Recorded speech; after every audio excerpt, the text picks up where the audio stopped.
scale. Passengers might think that this would soon happen. What actually happens is different. The rail deck remains unaffected by the earthquake. Can you explain how this is possible? The answer lies in the spherical bearings. The lower part of each bearing moves with the ground, but this motion does not transfer to the upper part. To isolate the rail deck, the Chenab bridge also makes use of expansion joints. The way expansion joints work is a feast for the eyes. The movement of the box-shaped rubber structure makes this functioning possible. To understand why this bridge is safe, even in Seismic Zone 5 area, let's take a cross-section of its foundation. You can see a lot of interesting stuff here. This was the shape of the mountain before the construction work started here. An irregular, sloped mountain. The minimum slope of this mountain was 43 degrees, and the maximum was 77 degrees.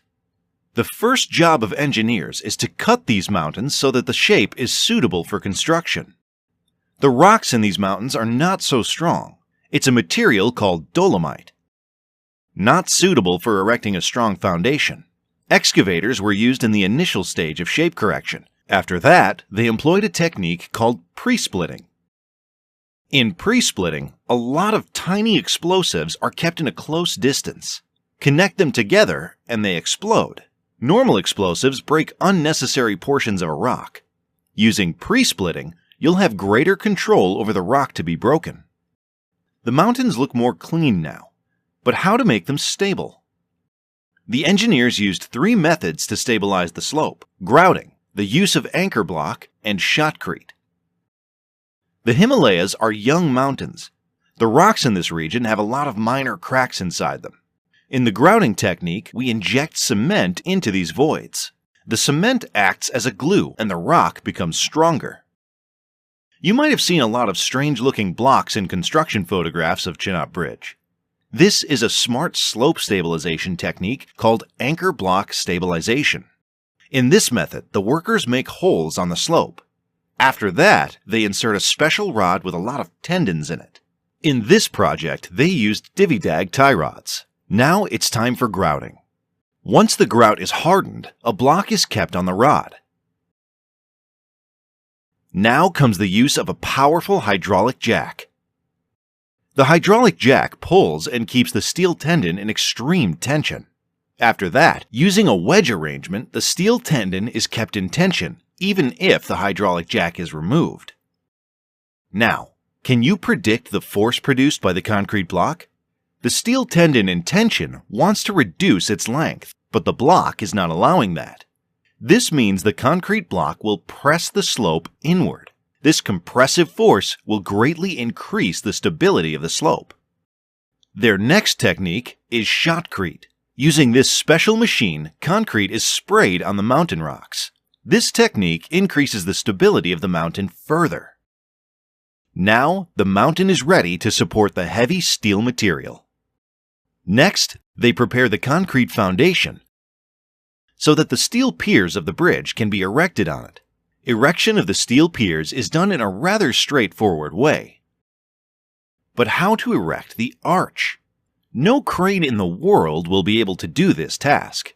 That's why the engineers first erected the longest cable crane tower in the world, with a span of 915 meters. This cable crane is capable of lifting up to 35 tons. All the structural elements needed for the bridge were transported via these cables. Each arch segment is made up of box sections of 10 to 12 meters length. The different elements of the arch were connected together mainly using nuts and bolts. More than 600,000 of nuts and bolts were required for this work. The arch construction is progressing in a step-by-step manner. During all these processes, you can see cable stays supporting both halves of arches from the steel pier. Without these cables, you can guess what will happen to the arches. They'll fall down due to their own weight. More interestingly, to balance the force on the first main pier, the cable stays were connected to the neighboring pier in the opposite direction. Without these stay cables, the main piers would bend inward. Now comes the crucial day, the completion of the arch erection. Both halves of the arches met on this day. This process is known as arch closure.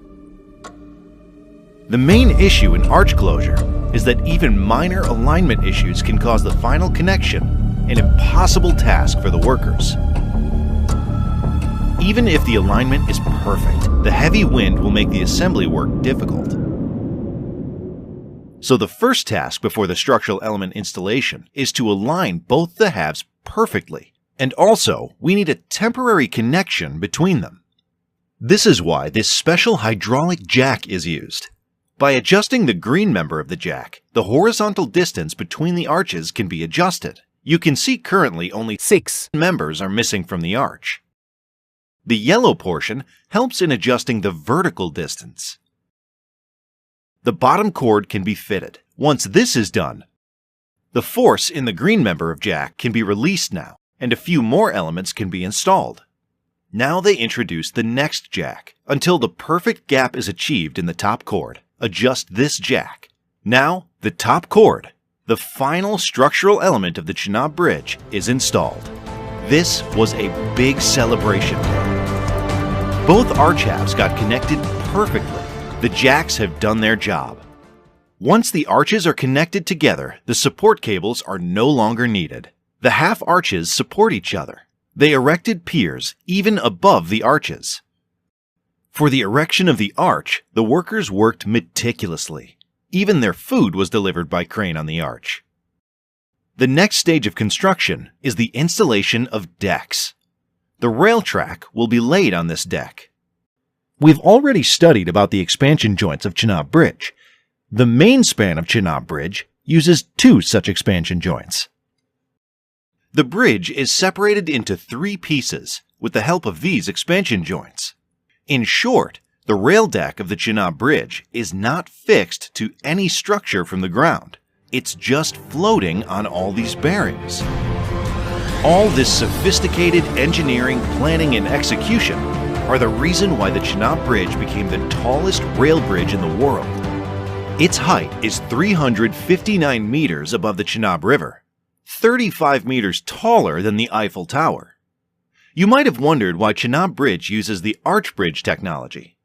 Why not a simple pillar bridge?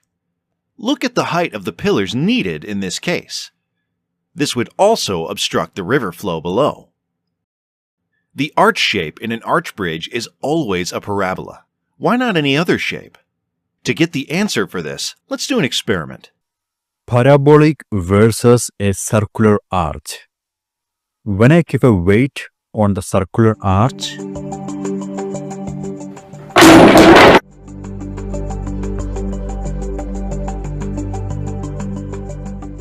now let's keep the same weight on the parabolic arch. Wow, it is carrying the weight easily. Let's add one more weight. Perfect. It is even carrying an extra weight. So parabolic arch is obviously a super strong shape. Now it's time to prove logically why parabolic arch is the best self-supporting structure. Let's tie a gigantic chain across the mountains of the Chenab. Thank you, King Kong, for your help. The shape this chain forms is a catenary. However, for simplification, we can approximate this shape as a parabola. Even if you try to hold it in some other shape, it won't stay there. A chain can support only a normal tension force. Now the tricky part. Let's solidify this parabolic chain. Now let's flip the direction of the gravitational force.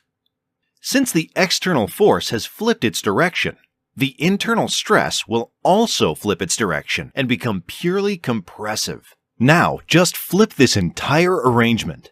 Wow! It becomes an exact arch bridge. The compressive force developed by this parabolic structure is exactly at the middle of the section. Such structures are always stable. You can see why a structure may not be stable when the forces do not have this quality. This is why the parabolic arch is the best self-supporting structure. Now let's construct a road deck below this arch. This arch bridge is unnecessarily huge. There's one more way to achieve the same objective. Just shift the supporting arch down. Here again, the force induced in the arch is the same. If you were the chief engineer in charge of this project, which design would you choose? Obviously, the above-deck design, right? The reason is simple. You will save a ton on construction materials. The Chenab Bridge uses a ballastless track. Almost all high-speed railway projects use this technology. These animations illustrate how the different components in the ballastless track absorb vibrations. This bridge is designed to support a train with a maximum speed of up to 100 kilometers per hour. Ballast tracks have the issue of dust pollution, and they have a low life expectancy. So far, we've seen 2 expansion joints of Chenab Bridge. It should be noted that the bridge has one more expansion joint, but slightly away from the arch section. In short, the 3 expansion joints separate the bridge into 4 pieces. The bridge is even designed for redundancy. This means even if one of its piers gets damaged, the bridge will still remain stable. The train will still be able to cross the bridge, but at a maximum speed of 30 kilometers per hour. Chenab Bridge is connecting the Kashmir Valley to the rest of India via rail link for the first time.